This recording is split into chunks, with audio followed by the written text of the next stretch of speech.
ఉండవల్లి అరుణ్ కుమార్ గారు రీసెంట్గా కామెంట్స్ చేశారండి. ఆంధ్రప్రదేశ్కి ఆశాకిరణం పవన్ కళ్యాణ్ గారు అని అన్నారు. అంటే ఉండవల్లి గారు పవన్ కళ్యాణ్ గారిని ఆశాకిరణం అంటాం ఇది ఫస్ట్ టైం కాదండి. అంటే జనరల్గా ఇవాళ ఆశాకిరణం అన్నారంటే వాళ్ళ ఉప ముఖ్యమంత్రిగా చేశారు. రేపు రాబోయే తరంలో అతని పరిపాలన, అతను తీసుకున్న శాఖ పంచాయతీరాజ్ శాఖ అనేది ప్రతి పౌరుడితో టచ్ ఉంటుంది. ఎందుకంటే ఈరోజు మన దాంట్లో 75% పంచాయతీరాజ్తో అనుబంధం ఉన్న ప్రజలే. అలాంటి శాఖలో పవన్ కళ్యాణ్ గారు చేస్తున్న దాన్ని చూసి మరి ఉండవల్లి అంత మేధావి గారు మరి రాష్ట్రానికి ఆయనే రేపు ఆశాకిరణం అన్నారంటే దాంట్లో అతిశయోక్తి లేదు, అది కరెక్టు. గతంలో కూడా ఆయన చెప్పారు పవన్ కళ్యాణ్ గారు కాబోయే టైంలో ఆంధ్రప్రదేశ్కి మకుటం లేని మహారాజులాగా ఉంటాడని రాజకీయాల్లో. అది వాస్తవం కూడా, ఆశాకిరణం కాదు. ఇంకా ఈ రాష్ట్రం నుంచి సెంట్రల్ వరకు కూడా పవన్ కళ్యాణ్ గారి ప్రభావం బాగా ఉంటుంది రాబోయే రోజుల్లో అని అది కూడా చెప్పారు ఒకసారి ఉండవల్లి అరుణ్ కుమార్ గారు. ఎందుకంటే భగవంతుడు ఇచ్చిన గిఫ్ట్ అన్నారు. ఏదే ఆయనకి జన్ ఫాలోయింగ్ కానీ మాస్ ఫాలోయింగ్ కానీ ఎవరికి రాదు. ఎందుకంటే ఎంతమంది యాక్టర్స్ 70-80 సినిమాలు చేసిన వాళ్ళు కూడా రోడ్డు మీదకి వస్తే ఒకసారి చూస్తారు, 2 సార్లు చూస్తారు. అలాగా ఆయన ఈ రోజుకి 160 సభలు పెట్టినా సరే, 160 రోడ్ షోలు పెట్టినా సరే ఎక్కడా ఒక మనిషి తగ్గకుండా ప్రతి సభకి 10 మంది పెరిగారు కానీ 10 మంది తగ్గిన సభ చూపించలేదు. అందుకే ఉండవల్లి అరుణ్ గారు కరెక్ట్గా మాట్లాడారు. ఆయనకి మా ధన్యవాదాలు. తిరుగులేని రాజకీయ అతీత శక్తిగా పవన్ కళ్యాణ్ గారు ఎదుగుతున్నారు అనుకోవచ్చా?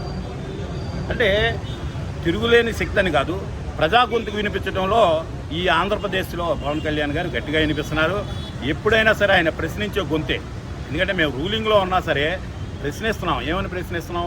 అధికారులను పనిచేయండి, మాకు అధికారం ఇచ్చారు, మేము మీ చేత పని చేపిస్తామని అధికారం ఇచ్చారని మొన్నటిదాకా ప్రజా సమస్యల మీద ప్రశ్నించాం. ఈరోజు ప్రజలకి సమస్య వస్తే ఆ సమస్యను ప్రభుత్వపరంగా ప్రశ్నించి చేస్తున్నాం. మా పార్టీ ప్రముఖ సిద్ధాంతం ప్రశ్నించడమే. అసెంబ్లీ సమావేశాలకి ఇప్పుడు అసెంబ్లీ సమావేశాలు చూసుకుంటే తేడా ఏమన్నా కనిపిస్తుందండి? అంటే ఇన్నాళ్ళు అసెంబ్లీ సమావేశాలు మేము చూసేవాళ్ళం కాదండి. ఎందుకంటే రౌడీలు గోండాలు రోడ్డు మీద పెట్టుకొని బిడీలు కిళ్ళీలు తాగుతా గంజాయి తాగుతా చూసేవాళ్ళు. అబ్బా ఆయన్ని బాగా తిట్టాడు, ఈయన్ని బాగా తిట్టాడని.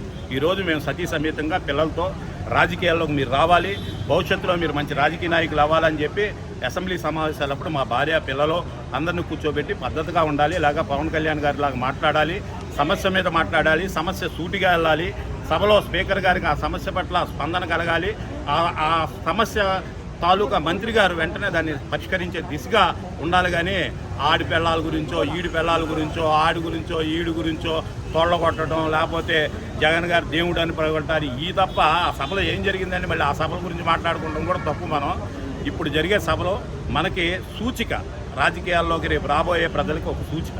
జనసేన 21 మంది ఎమ్మెల్యేలు కానీ పవన్ కళ్యాణ్ గారు కానీ అసెంబ్లీలో మాట్లాడే తీరు కానీ కన్నులకి చూడముచ్చటగా ఉంది అని అనుకోవచ్చా? ఎగ్జాక్ట్లీ. ఎందుకంటే మేము ఒక డిసిప్లైన్ గారి పార్టీ అండి. మేము కూటమి ప్రభుత్వంలో ఇంతవరకు మేము జనసేన పార్టీ ఎప్పుడు కూటమి ప్రభుత్వంలో ఒక్క ఎలిగేషన్ లేపలేము. ఎందుకంటే మా పార్టీ సిద్ధాంతం ఏంటంటే మేము ఒక దుష్టుడిని ఈ రాష్ట్రం నుంచి దూరం చేయడానికి మేము ఎంతవరకైనా నడవాలనుకున్నాం. ఆ నడకలో ఈ కూటమి ఒకటి. మేము వేసిన తొలి అడుగులో ఈ కూటమి ఒకటి. ఈ కూటమి తరఫున పనిచేసినప్పుడు మేము వేసిన అడుగు ఎప్పుడు వెనక్కి తీసుకోము. మేము వేసిన అడుగు బంగారం అడుగు, ఈ రాష్ట్రాన్ని బంగారంగా చేయడానికి వేసిన అడుగు ఇది. కాబట్టి మా ఎమ్మెల్యేలు అంతా శ్రద్ధగా ప్రతి విషయాన్ని క్షుణ్ణంగా పరిశీలిస్తూ పవన్ కళ్యాణ్ గారి ఆదేశాల మేరకు ఏం చేయాలని 0 అవర్స్లో మాట్లాడండి.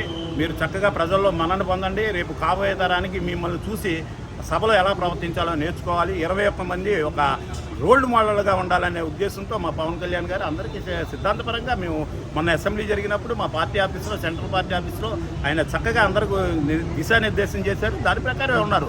చూడముచ్చటగా ఉంది. మా 21 మంది ఒక చోట కూర్చొని చక్కటగా ప్రతి సమస్యని మాట్లాడుతున్నారంటే పాత సీనియర్స్ కూడా మెచ్చుకుంటున్నారు.